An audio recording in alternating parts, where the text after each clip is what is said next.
Welcome back, everybody. This is Luka, and you are watching the next episode of Sabres Chat.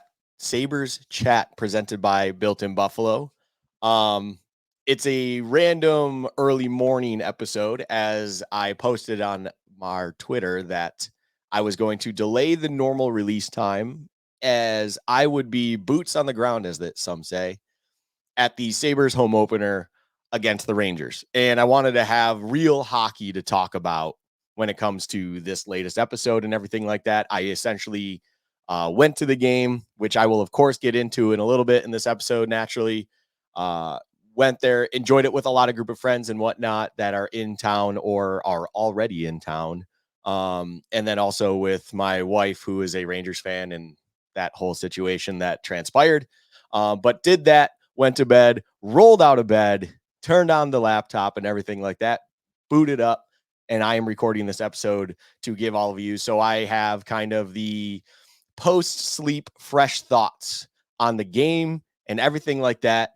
And then I will get into all the fine details, what we kind of saw with our first real hockey look of the Sabres, and the hype and excitement going into the game was, of course, there. The house itself, the actual atmosphere was incredible. Everything like that. It was very, very, very exciting to get there. And the excitement lasted all about 3 minutes and 47 seconds until Lafreniere puts in the first goal for the Rangers. How do I say this? Sitting on the shoot one side for the Sabres, shoot twice side for the Rangers, due to where all of myself, that's not where my normal seasons are. Myself and my wife, we just sold ours so we could then sit with the large group that we were with. She was very happy about this. I was not, because we witnessed a total of 5 of these 6 goals on our end. Unfortunately for us, that obviously doesn't really work out well for the Sabres, or unfortunately for me. Fortunately for her, doesn't work out well for the Sabres. When that first goal goes in for the Rangers, my initial thoughts are not ultra negative, but there were a couple things that were even noticed in that opening 347 that was like, okay, the Rangers just look a lot more comfortable on the puck than the Sabres do at this moment in time. After a couple lines here that have come out and played, you know, they're all basically their first shifts of the season, essentially at this point in time. And then I noticed that essentially being home ice, you get last change. You get to basically dictate everything that comes with that. And it looked like Granado made the decision to have the fourth line, the checking line, the effort line, that is Okposo, Gergensons, and Krebs on the night. He decided that he wanted them matched up early on against the second line of the Rangers, being Lafreniere, Capo Caco, I believe that is, in Panarin. I can't remember exactly what their line situation was, but anyways, he dictated that he wanted that matchup, and out there, you could tell that just the Rangers were one step ahead at that point in time with that certain shift. It was a good initial puck on net, I believe, by Panarin. Devin Levi then also showed maybe where he still got room to grow, we'll call it.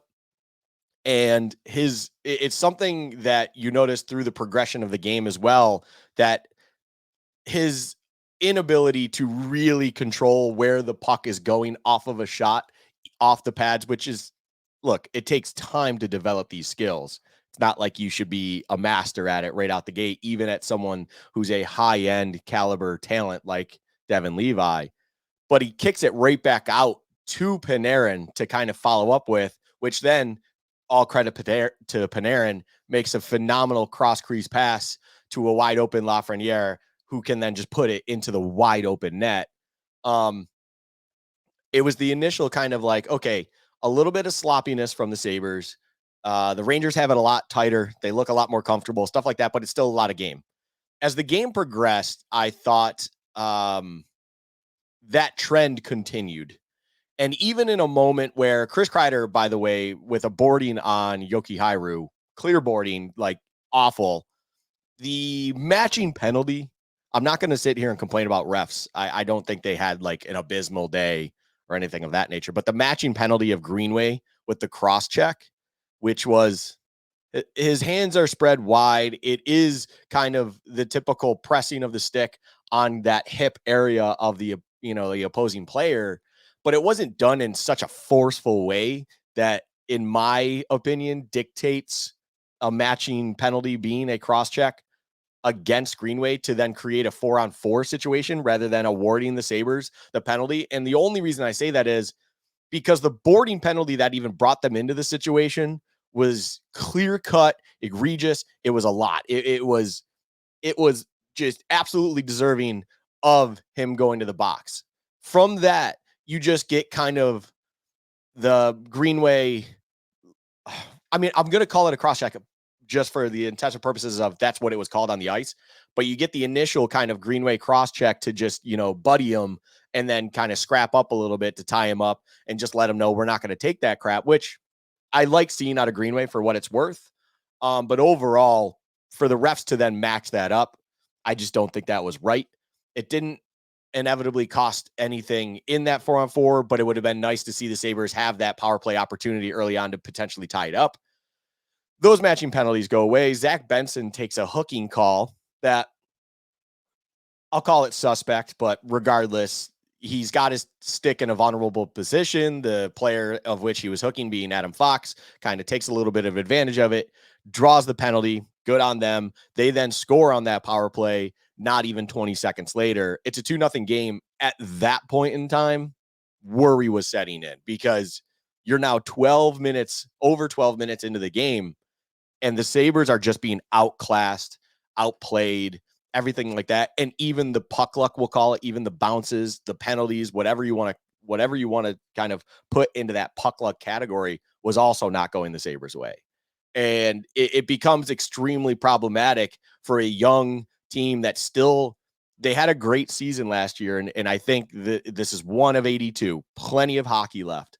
But when they still haven't put it all together to finally get over that line that we have now put the expectations of them on, when you have games like this where they're still figuring out their way a little bit more now to kind of, instead of being just that team that can hopefully press for it, being that team that should be able to press for it.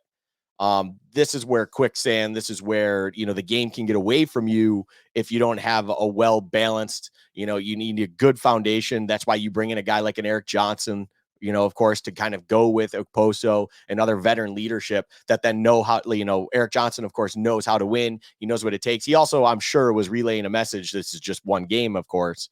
But overall, you need those guys to step up just to keep everyone in balance. Don't let the emotions get the best of you, everything like that. They go into the first intermission down to nothing. But I will say, from a fan's perspective, from watching that game early on, it was definitely becoming worrisome seeing what was transpiring. And then the second period kind of was just more of a back and forth. It did feel like Levi was getting a little bit more of his footing into the game, at least in the opening 10 of the second period. Panarin kind of scores on a decent shot, is what it is. It's 3-0, and that truly is kind of where the game feels. It's not over till it's over, but that's where things start going awry. Peterka does get a goal after kind of an interesting shot, we'll call it, of Owen Power that, did what it did. That's where the puck luck finally came in a little bit, gives Peterka a nice shooting angle with a puck on his stick. It's great for him. It was officially over, though, in the third period when Chris Kreider and Zibanejad basically took over on a shorthanded opportunity and buried a shorty against the Sabres at the 11:34 mark of the third period. That was when officially the game was just done and dusted, because even in that opening 10 of the third period, it's just the Rangers were cleaner with the puck. The Rangers were just better with the puck on their stick for the entirety of 60 minutes.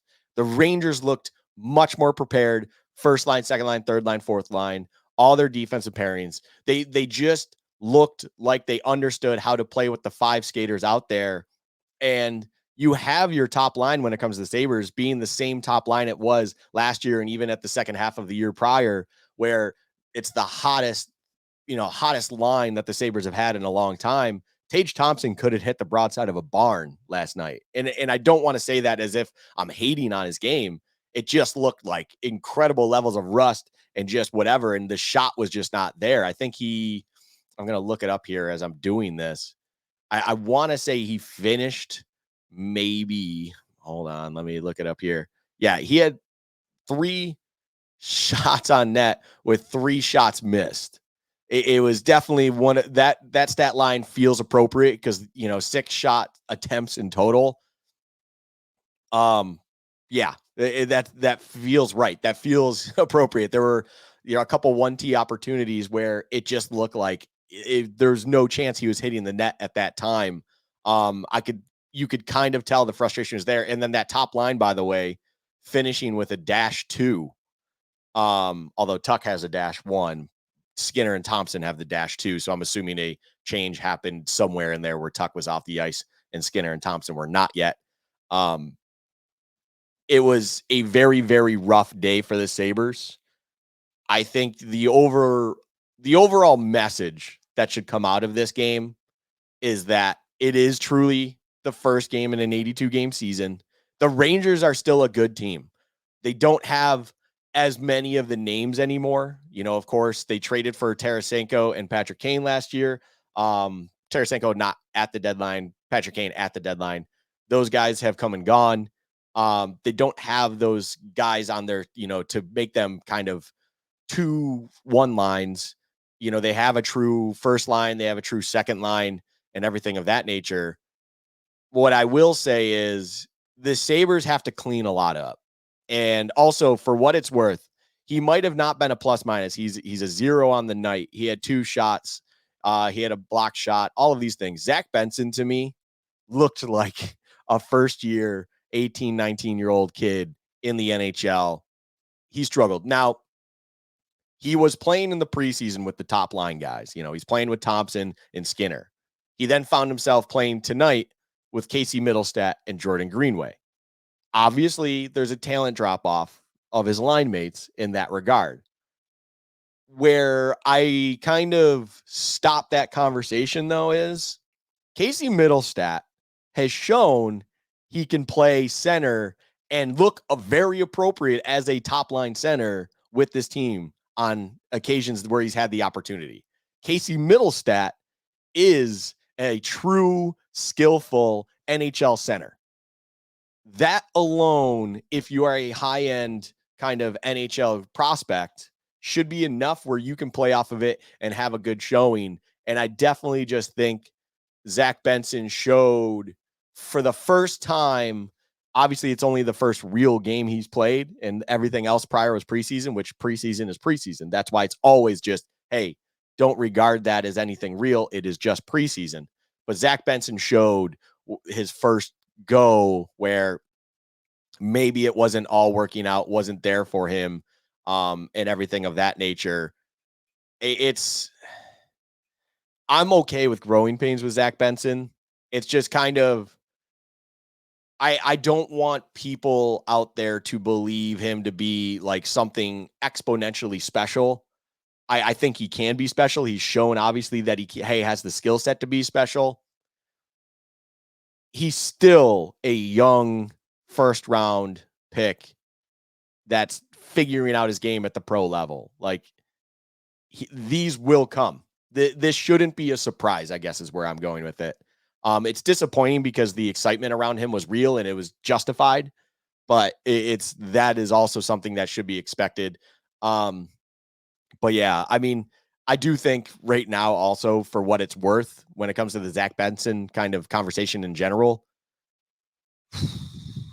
how do I say this? I think Victor Olofsson being on the wing of Dylan Cousins is a massive problem. Victor Olofsson was actually doing things for what it's worth that I noticed him actually doing some resemblance of defensive work and not just kind of being a floater out on the wing.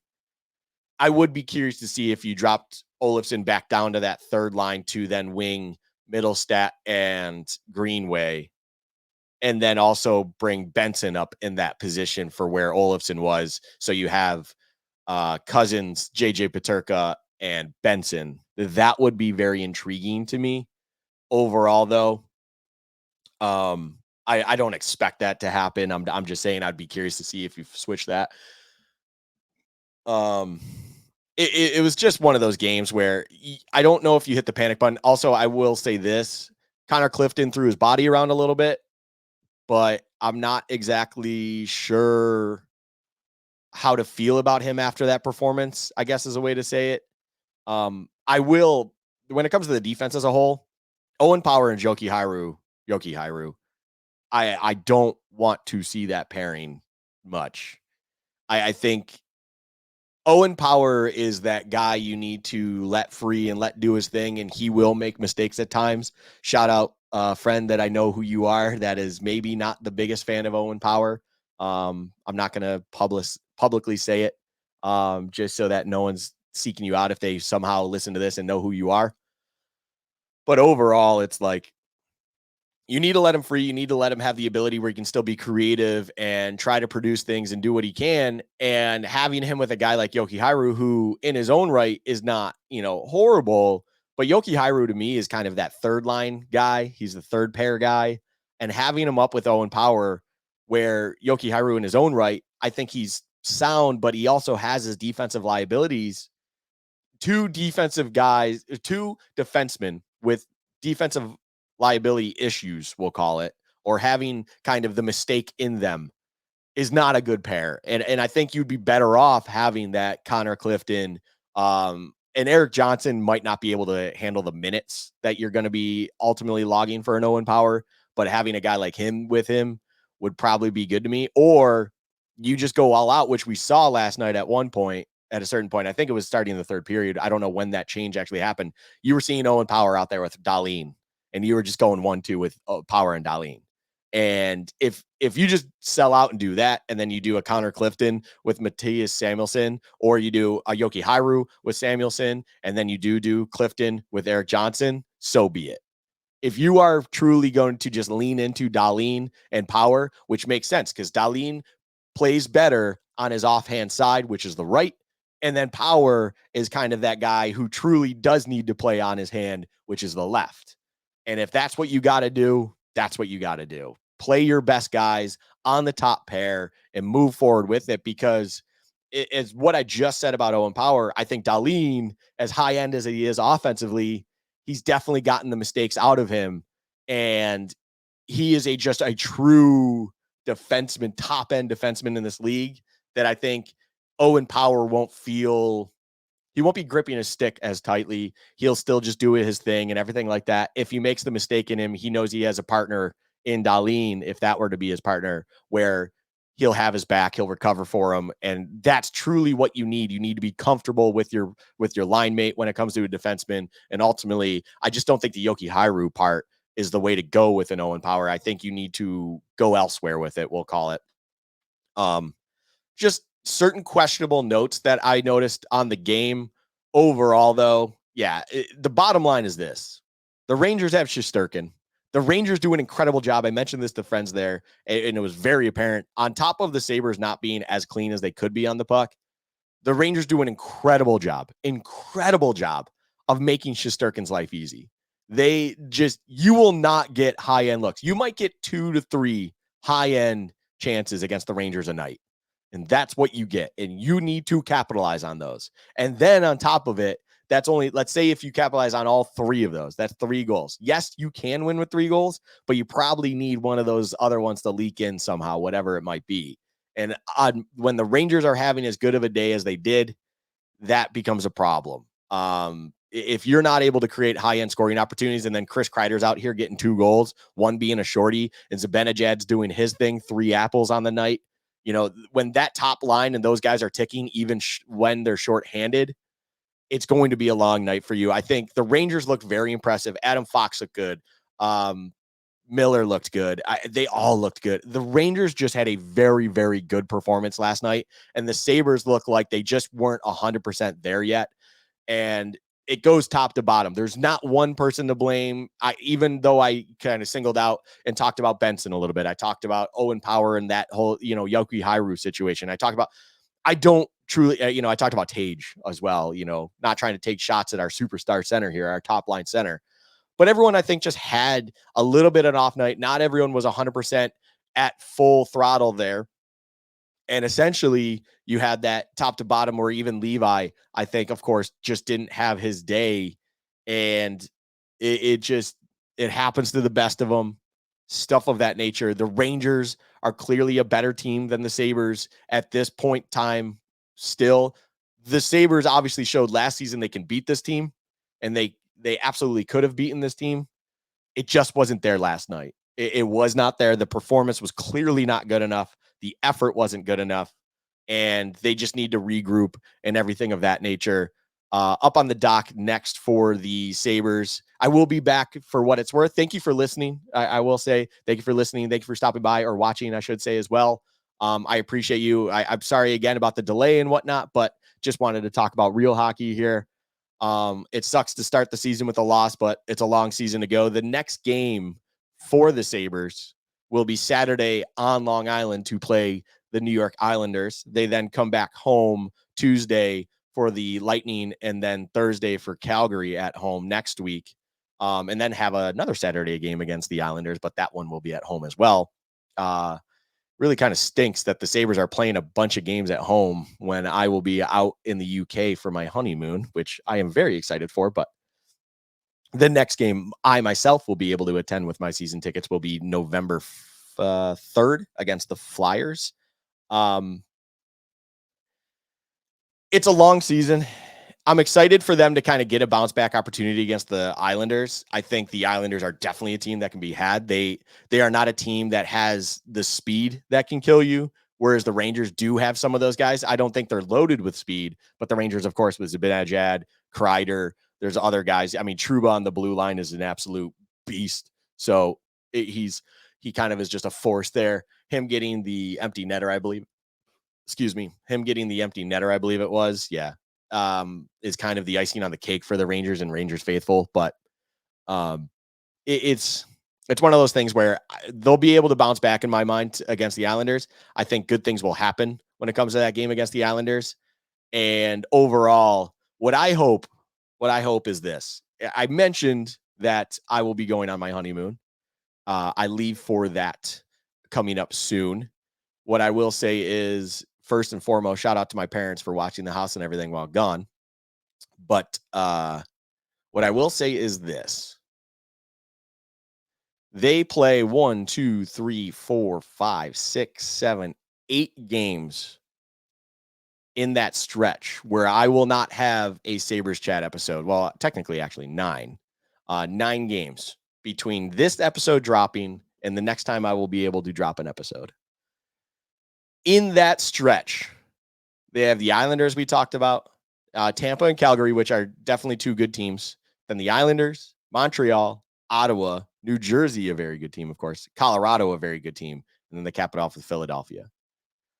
I believe, even with the performance we saw out of the Sabres, I believe they should absolutely come out of that stretch with, I want to say off the top of my head here, 5 wins.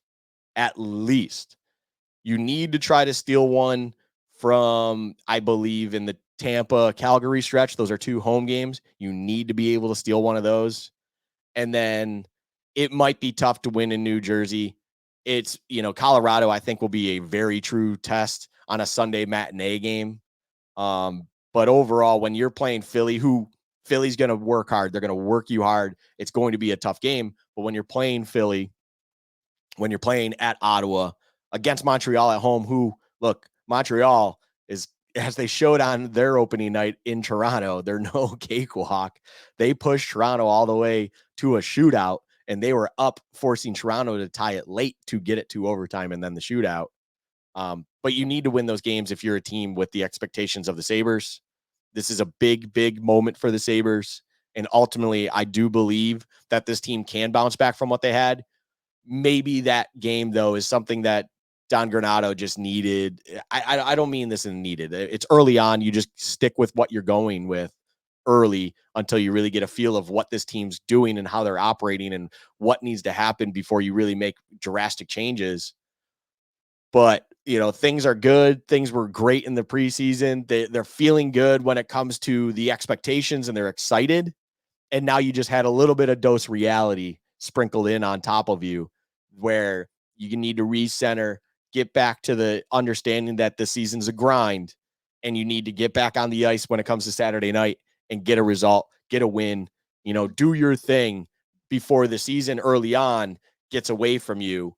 I'm not saying that in regard like it's a must win situation, but I am saying it in regards to you don't want to let the highs of the emotions where you were at in the preseason all of a sudden just fly down and become nothing 20 games in, because you just let the emotional roller coaster just drag you down off that first hill and you just can't recover out of it. That can kill a season. Last year, the Sabres missed out on the playoffs by 1 point and they had an 8-game losing streak. I believe it was in November.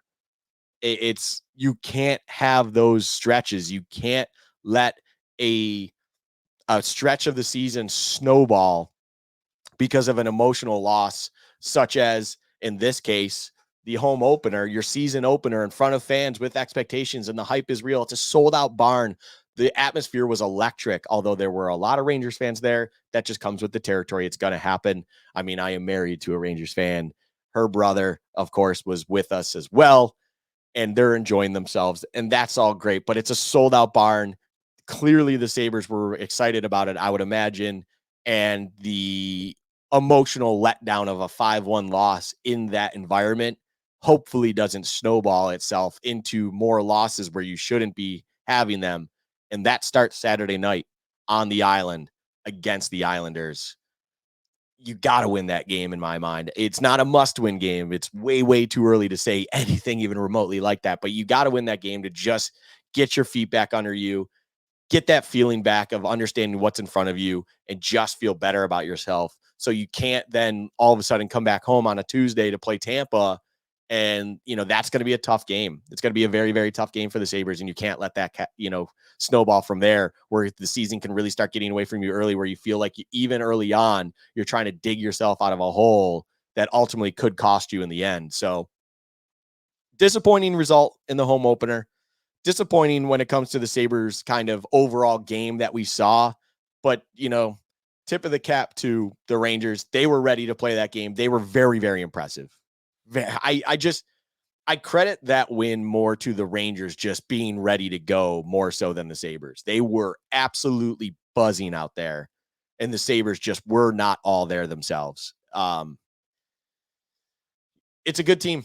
It is what it is. It happens. I think there's a lot to be worked on. I do think that the expectations with young guys on this team, like Benson and Levi, from a fan's perspective, after that game, it was enough to be like, look, you still got to remember they're young guys that, you can't just lean on them of being like serious producers.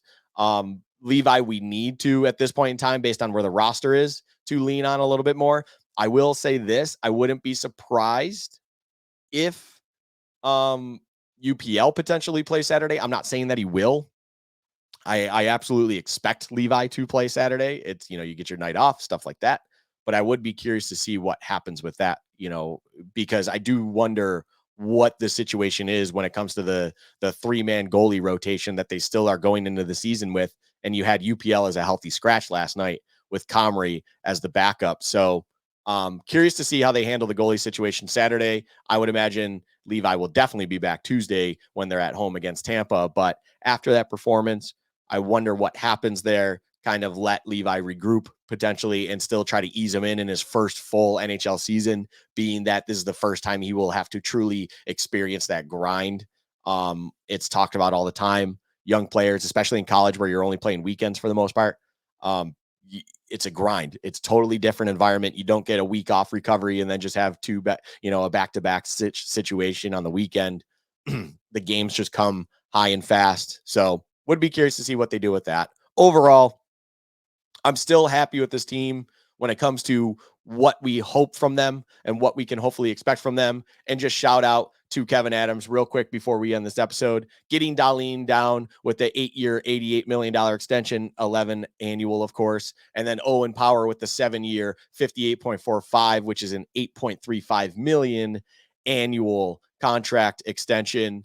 It's awesome to have these cornerstone defensemen in their prime years, locked in, loaded for this team moving forward. They looked good, in my opinion, last night. Owen Power had some questionable decisions. I'm saying questionable because I don't think they were like cataclysmic or anything like that. I just think it's still inexperience and youth that's coming out a little bit. It's only his second season. He's a 20-year-old defenseman in this league.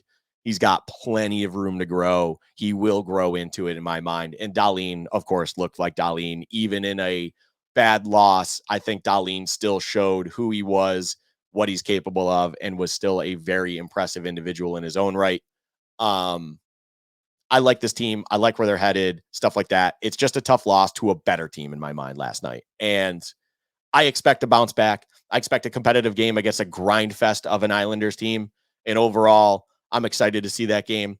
Thank you for stopping by and listening. I apologize once more about it being a delayed episode.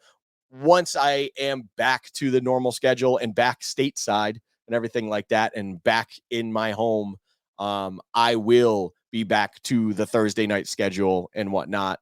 I cannot wait for it. We may have some Sabres chats where Josh fills in, maybe brings in some other guys that we know are also big Sabres fans, just to kind of give you guys some, their 2 cents on the Sabres season, whatnot. We are still in talks about that overall, but I will be back come November time, we'll call it. I'll be back to the regular Thursday night schedule. Appreciate this. Thank you for stopping by. Be sure to like and subscribe this video if you liked it and everything like that. Do all the fun plugs, all of that stuff. I'm a little tired. I need to get my morning started and whatnot, everything like that. You all have a great rest of your day, evening, whenever you are listening to this. This is Sabres Chat presented by Built in Buffalo. I am Luka. You all have a great, great day.